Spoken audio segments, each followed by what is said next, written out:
Hey, welcome back to the Redeemed Life. This is Miranda Brandt. I hope that everyone is doing well out there, that you are focusing on Jesus and coming into a fuller understanding of who you are and who you are with Him and what you have with Him, and that you are learning to have joy in your life. I know I am, and it's a beautiful thing. So I think for today, what I wanted to do was start off with a journal entry. I wrote it February 2nd, so it was a little over a month ago. And just some thoughts that came along on the tail end of that. And as far as like deconstruction, religion, and reconstruction and everything. So, and what I've been doing in Revelation and coming out of all of that. So to begin, religion makes you suspect of everything.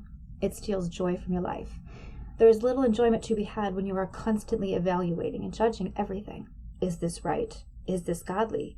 Meaning, is it acceptable, allowable? Or is it wicked and evil, and therefore to be shunned like a plague, given no consideration? And you must turn completely away from it, even if that it is a person. Music, movies, art, books, TV shows, people. It's always a constant application of weighing, putting things under a microscope, laying it beside your learned doctrines and ideas of faith in God, like a religious yardstick. How does this measure up? Do I let it in, or do I slam the door in its face? Religion is a vampire. It sucks the lifeblood out of anything good and beautiful. Just because it's not perfectly flush with your ideologies does not make it evil. Christians are so quick to judge, even by a name or a title at first glance. They immediately close their eyes, plug their ears, and staunchly refuse to give one iota of consideration to it. I am thinking specifically along the lines of music, for example. The band Dead Can Dance. Just the name alone would cause Christians to scream, evil, demonic, dead, dancing? Oh, it cannot be. Is this necromancy? That coupled with the fact that you can't understand what they are singing a lot of the times.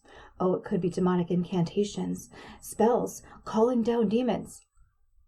They apply and ascribe evil to it, and therefore it becomes to them what they believe. I have been once again listening to their music.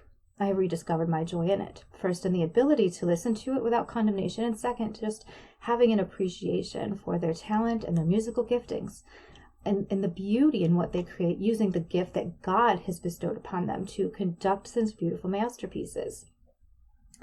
I was sitting out here on the porch a few days ago listening to the album Toward the Within. I had my earbuds in. I was loving the sunshine and enjoying the music. During one of the songs, I had a vision of Jesus dancing and clapping his hands to the music along with me, and it brought tears to my eyes for all of these reasons, because I am free. And he was dancing and enjoying it along with me. So, I don't know about for you guys, but for me, music has always been very important to me. I can remember being very young. I know I'm going to date myself when I say this. I would listen to my mom's 45s, right? ABBA, Barbra Streisand, Bette Midler, some disco. I like disco. So sue me. My husband hates it, but I don't mind it. I had a stereo system in my room when I was like 10 or 11. I got a record player, My first albums were Michael Jackson's Thriller, Madonna's Like a Virgin, Duran Duran's Arena album, which, by the way, I still love that album. I still listen to it. And a little thing that came out on my birthday in 1984 when I was 11 years old. But anyways, I had huge headphones. I don't know if you guys remember this. Big mega headphones, right, with the curly cord, was like 8 feet long, And I just loved listening to music. And, music along with my writing, because I started writing at 10 years old, it transported me somewhere else. I could pretend to be someone else. And I was never uncomfortable in my own skin, really, for most of my life. I was unhappy with myself, and I was nerdy and lonely, and I had a dysfunctional home life, So music and writing became like an escape for me. And then after I graduated, my friends and I would hang out, and they introduced me to this new guy who then introduced me to my new favorite band, the Cocteau Twins. But then like this whole new world opened up for me, right? I cut all my long red hair off. I dyed it black. I became the goth chick, it's gotten this techno, industrial, rave, obscure music, ethereal, hard, dark, and edgy. Yeah. And I went clubbing all the time. They had like the free clubs up here, like Rochester. That's what you're not sure. That's where I live, Rochester, New York. Back in the day, it had a huge club scene. We were pretty hopping, and I was at the clubs 2 to 3 times a week. Never drinking, never looking for people to hook up with. I just loved to dance. Why didn't I need to work out or exercise? I mean, that's why I was dancing. I was always out, always doing something, and I loved that music. I fell in love with the darkness of it, and it attracted to me. It spoke to the dark, sad, and angsty parts of me, and it was fun to dance to, and that became my music of choice for a very long time. I would, sit down and write to it. I would write stories and poetry. It allowed me to create scenes and shape narratives, and music in itself is a story, isn't it? It tells a story. It can help create stories and narratives around your own life. And, and what I wrote wasn't happy stuff. So sad music, sad writing, it went hand in hand. But that persona and that style pretty much carried me through till I became a Christian. And when I became a Christian, I dove into that lifestyle 110%. I don't know if I've said this before, I'm an all or nothing person. So when you become a Christian, when you say the prayer and you get saved, as it is, everything about you up until that point in your life, till your salvation moment, is all evil and it's sinful. And all of those things that were associated with you and your life up until then is now to be shunned and discarded and tossed away. You should have nothing to do with it anymore. That old man needs to die. And everything with it, it's all evil. And that includes your music, right? And, now the only acceptable music that you should be listening to is Christian music, worship and praise and hymns. And I obeyed that directive. I really did. I literally threw away all of my CDs because it was evil. And you don't want to sell it because then you risk passing along that evil to other people, right? Like I had a ridiculous book collection. I worked at Barnes & Noble for like 3 years. And not Barnes & Noble, B. Dalton's offshoot, right? I had a huge book collection. It was all, dark, evil, horror books and stuff. But I tossed those all away too. And, I had, as far as my music went, I had collectible pieces that were, hard to find. They're rare imports, all in the trash without even a consideration. But to be fair, listening to some of that music actually did bring with it an emotional burden to me. Music is a very, very powerful substance. You can hear the first notes of a song, and if you know it, it's familiar to you. You can be transported to a time and a place where that song meant something to you, or you can recall like feelings, and it's just very powerful. It transports you right back to that time and that place, and you can feel feelings all over again. And that happened a lot with that type of music, honestly. And because those thoughts and feelings carried so much weight, I actually really couldn't listen to them anymore because I didn't want to be transported to those times and to feel those feelings. It was very negative. I quite honestly had a lot of shame and hatred over my past and who I was, and I wanted to be rid of anything and everything that reminded me of that. So I threw it all away, and I dove in completely to Christianity, and I listened to only Christian music. I loved worshiping and singing along with it. I really did, and I eventually actually stumbled across some like Christian rock and metal music, which I was very happy about. Red and Demon Hunter, for example, both of which I saw live in Cincinnati, Ohio in 2014. That was very fun. I found christianrock.net, and that type of music appealed to the harder side of me. And honestly, I wasn't a really big fan of like syrupy, sappy kind of music, which worship music tends to be. But the only reason that I gave it a pass was because at the time, that's what worshiping the Lord was to me, singing these songs. And, but we've all been there, right? We're in our cars, we're listening to K-Love, and that one song comes on and it hits you right in the feeler, and you're singing along and you're crying. Maybe not the guys. I know I would do that a lot, right? That perfect song that speaks to whatever trial you're going through. It's like the God moment. Oh, I know you sent this song to me in that moment. And there's nothing wrong with that. There's not. But it does play to emotions, right? Or maybe you're at church and that worship band, they're playing that song that you really like. The lights are down low. The atmosphere has been created. Everyone's raising their hands and they're singing, and tears, and their eyes closed, It's powerful. Music is powerful and it's moving if it speaks to you. So the Christian music, stuck with me for a while, up until it didn't. And as I moved forward and grew in the Lord, the lyrics to the songs started to really bother me. I worked in a Christian bookstore for 8 years, and all day those songs would play overhead, and I would start to get really bothered by what they were singing. And to me, it seemed less like worshiping God and more about elevating our problems and our woes and our trials and how unworthy we are, how God takes away your child, but I know that you have a purpose for my pain. And, my trials are for a reason and a season. And, I don't, it all. All the stuff that I had been taught, was true. I was realizing wasn't true at all. And it's all in these songs. But then in church, we would be singing and worshiping, and then I would hear the Lord say to me, but is that really true? It would stop me right in my tracks, and I would start to question, well, is it really true? So the Lord was bringing to light that a lot of the stuff we consider worship really wasn't that at all. It's riddled with tendrils of religiosity and selfishness, right?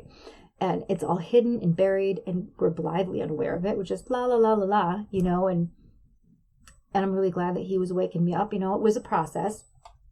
And then I started being very specific about what I would listen to, and that was kind of the beginning of me being weaned off of Christian music. But I also rediscovered my love of 80s music. I'm an 80s kid. I was born in the 70s, and I grew up in the 80s, and I like it. It's kind of fun, And so during the summer's my jam. I'm solar powered. I'm a better person when I have some color on my skin, But I like to lay out in the sun, and I pop my earbuds in, and if I'm not listening to a good teaching, then I'm listening to 80s music, And it was fun to rediscover that and just be free with it, and to enjoy it, not reading anything into it, just having fun with it, But then during my deconstruction phase, it was 2022. That's when I put down all of my Bible reading, all of my studying, my allotted prayer times, all of my spiritual disciplines. I set them aside, and I spent 9 months writing a book with Jesus. It was a love story. It was just me and him. And I put together this playlist of old school love songs, and that kind of became the soundtrack to the book that I was writing to help further the story. You listen to it and you hear the songs, and it creates the scenes. Like I said, it sets an atmosphere, And the Lord began to speak to me and to minister to my heart through those songs, those secular love songs. I'd be listening to them, and I would just start to cry because I could hear his voice and his heart singing to me through those songs with those lyrics, And it was a beautiful thing. And it was also at this time that I shunned all Christian music. I stopped listening to it completely, maybe a little bit of metal, but even then, even though the music was fun, the lyrics still were not right for me. And I just didn't want anything to do with it. I'm not going to lie. I kind of put away all that stuff, But I personally think that Churchianity has done a real disservice to its people by disallowing them from doing certain things, such as listening to secular music, and then telling them that they're only allowed to do this or that, or this other thing, or this, it's just parameters and boundaries, right? Here you are. You're only allowed to be right here. So what you're doing, that's shutting them in, but it's also shutting God's voice out, So are they not disallowing then God from speaking to his people in other ways and from ministering to their hearts? through these other avenues like he did with me. You know, I personally had a torrid love affair with Jesus for 9 months while writing that book.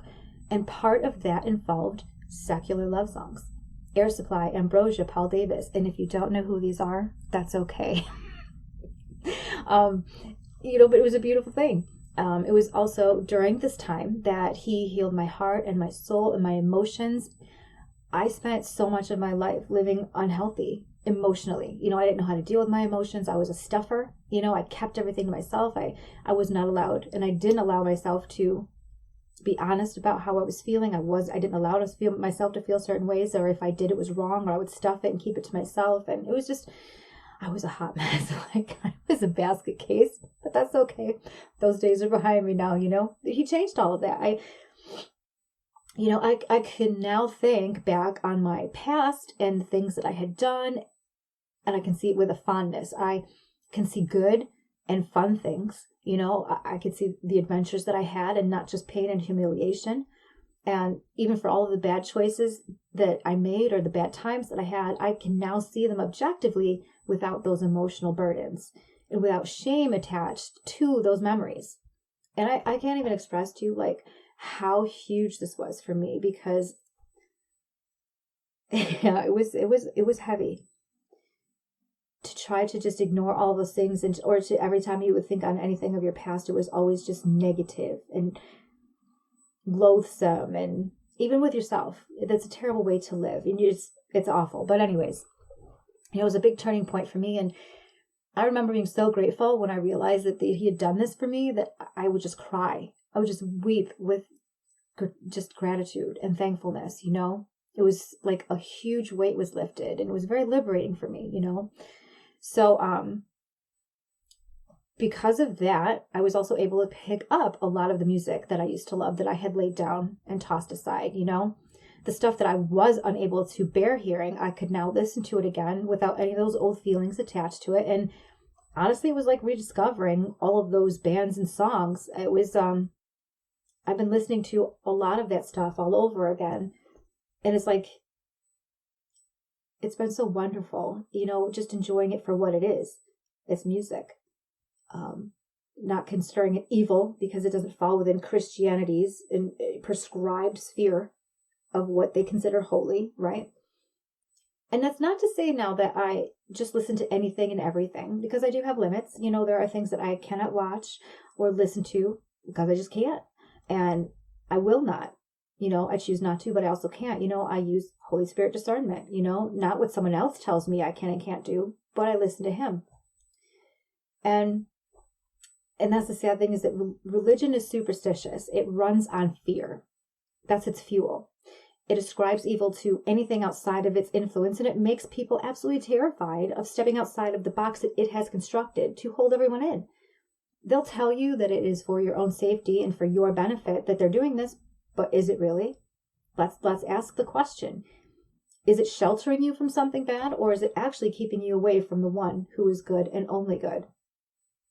Ask yourself that and think about it.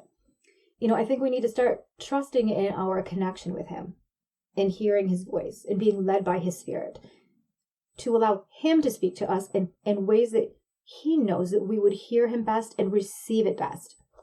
The way that I hear and receive and respond to him is not the same as you or my husband or anybody else.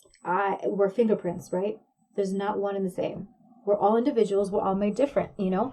And so for someone to tell us that we all have to do it just like this and not go outside the line, or else we'll invite danger and demons and sin and evil, you know the drill. You've heard it. It gets pounded into you all the time. Satan's just waiting right outside that door. God forbid you even peek. Now you're just waiting, inviting in trouble. You're stepping outside the line. You know, you tell people that and they will do just that, because now that's what they believe will happen. They will invite it into their lives. You know, be it unto you according to your faith. Does it not say that in the Bible? You know, you will be condemned in your own heart, which draws all sorts of negative things to you, into your soul, into your mind, into your body. It's all encompassing, you know. You know, we should never be afraid to be open to listening to him, hearing him, coming face to face with him, you know, especially in ways that do not look like what the church tells us is allowable. Listen, let me tell you a straight up fact. I fell more in love with Jesus while writing a book and listening to secular love songs than I did with all those years doing the right things. I will be frank with you, I did not read the Bible for almost 2 years. I couldn't. But instead I leaned into the Word himself. I came face to face with the living Word. I got my nose out of a book and I finally looked my bridegroom in the eye.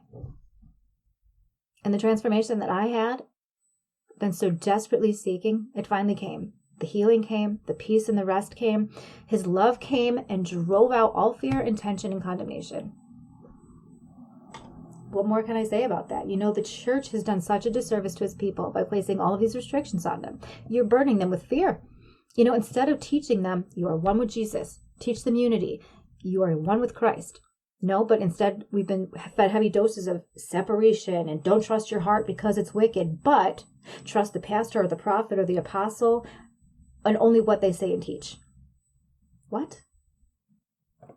Does that not seem a little odd to you? Can't trust yourself, but you're going to trust, these people up here or this person over here. How do they know better than you? Are they more holy than you? Are they more? No. It just keeps people under man's authority and control. That is not freedom. That's bondage. That's slavery, So I said a lot. Thanks for listening. But to wrap up and to summarize the message and what I just kind of wanted to say with all of this in the start of that journal entry. Number 1, religion is superstitious.